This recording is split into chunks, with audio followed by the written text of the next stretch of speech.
semua, selamat pagi. Assalamualaikum warahmatullahi wabarakatuh. Om Swastiastu, Namo Buddhaya, salam kebajikan bagi kita semua. Kembali lagi bersama saya, Jonathan Nathanael Modok. Topik hangat yang akan kita bahas kali ini bersama dengan narasumbernya adalah terkait dengan sifat-sifat gereja. Sekarang kita sudah terhubung dengan wartawan kita, Darren Matthew. Kami persilakan waktu dan kesempatannya.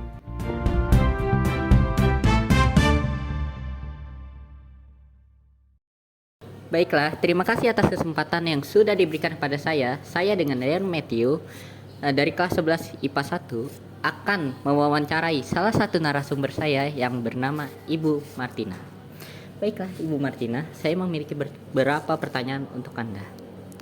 Pertama, bisakah Ibu menceritakan bagaimana pengalaman hidup Ibu sekarang sebagai seorang Katolik?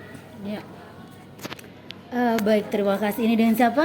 Darren. Oke, Darren. Baik, sebagai seorang yang beriman Katolik, tentu saja satu hal yang memang harus kita lakukan adalah karena bentuk dasar dari itu adalah percaya. Jadi yang bukti dari kepercayaan kita tentunya melaksanakan salah satu rutinitas. Misalnya hari Minggu itu rajin mengikuti Ekaristi di gereja.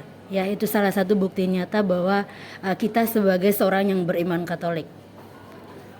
Ya, baiklah Ibu. Pertanyaan kedua ya Ibu. Dari pengalaman hidup Ibu, bagaimana keterkaitan dengan pemahaman Ibu mengenai sifat-sifat gereja? Baik, terima kasih Darren. Yang kita ketahui bahwa sifat-sifat gereja itu kan ada 4 ya. Ya. Ada 1, kudus, katolik, dan apostolik. Nah, 1 itu dimana kita memiliki satu kepercayaan. Ya, yang namanya satu kepercayaan tentunya kita percayanya hanya satu ya. Nggak ada tuh Allah lain. Nah, kemudian katolik. Katolik itu kan universal sifatnya. Berarti umum untuk siapa saja. Untuk siapa saja bisa terlibat. Untuk siapa saja bisa untuk datang. Terus itu untuk mempelajari atau memahami iman Katolik itu seperti apa. Yang artinya bahwa Katolik itu terbuka untuk umum. Nah, kemudian yang apostolik ya. Yang namanya kita ketahui apostolik itu kan asal muasal dari gereja itu kan yang pertama itu dari para rasul ya. Ya, tentunya dari para rasul. Jadi gereja kita itu adalah dasarnya yang memang salah satunya adalah dari para rasul. Jadi yang tadi 1 Katolik, apostolik. Yang satu lagi Gereja yang kudus. Kudus. Berarti yang namanya kudus berarti salah satu kekudusan dari gereja itu adalah Allah sendiri ya. Jadi gereja itu adalah kudus karena di dalamnya itu ada Allah yang menjadi seorang pemimpinnya yang dimana Allah itu adalah kudus dan suci. Oke. Terima kasih atas jawaban Ibu. Iya. Sekarang pertanyaan yang ketiga ya Ibu. Ibu tadi kan menyatakan dalam gereja yang kudus, Ibu menyatakan bahwa kudus itu bisa berarti itu suci dan tidak senoda. Apakah kudus itu bisa diartikan hanya untuk Tuhan Yesus saja atau untuk semua orang bisa dikatakan kudus? Oke, baik. Dikatakan kudus itu ya kudus. Kata kekudusan itu kan berawalnya dari Allah ya. Nah, sebagai iman Katolik, manusia pun harus ya bukan harus ya, tapi memang harus dikatakan kudus. Kudus itu ya misalnya mengikuti dengan kekudusan itu, dengan terlibat dalam perayaan Ekaristi itu kita sudah memenuhi tugas kita sebagai sifat yang kudus ya, menyucikan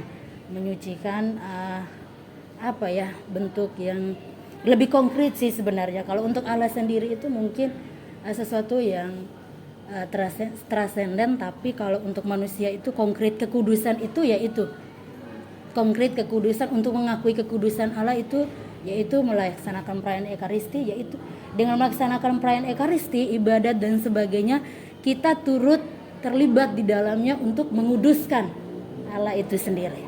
Terima kasih atas jawabannya Ibu. Nah, yang keempat Ibu ya, jawabannya dalam menjalankan tugas Ibu sebagai seorang Katolik, apakah Ibu memiliki kehambatan dalam menjalani tugas tersebut?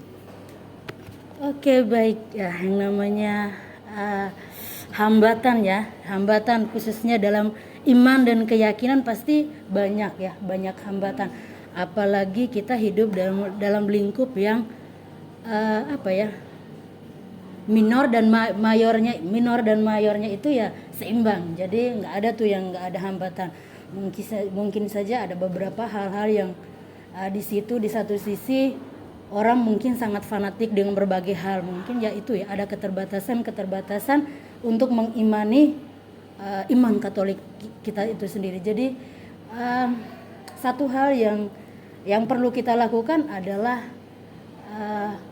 mungkin fanatik itu hanya sebagai sesuatu hambatan sosial ya, tetapi untuk kepercayaan itu memang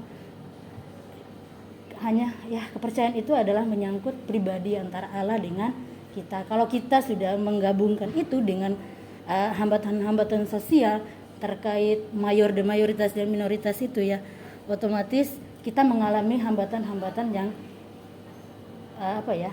berdampak pada bagi semua orang. Tapi kalau itu sudah menyangkut antara kita saja dengan Tuhan, mungkin tidak tergoyahkan lah mungkin ya. Gitu. Oke. Iman kita kuat ya. Iya. Oke, baiklah. Terima kasih atas jawabannya. Pertanyaan terakhir ya.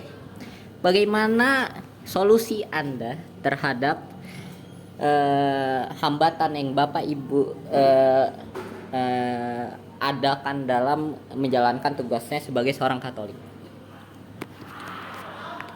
Solusi ya, lebih ke solusi ketika menghadapi hambatan. Baik, salah satu solusi atau bentuk yang harus kita lakukan adalah misalnya mungkin yang lebih nyata dan konkret itu mengikuti kegiatan di gereja ya, apapun itu bentuknya. Terus itu kalau terkait dengan hambatan mungkin hambatan yang dari mana dulu ini?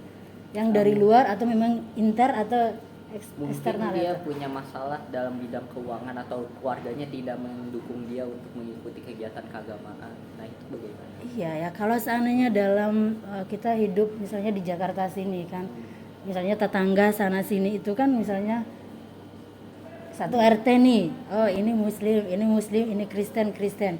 Gimana ya cara melibatkan itu ya? Iya.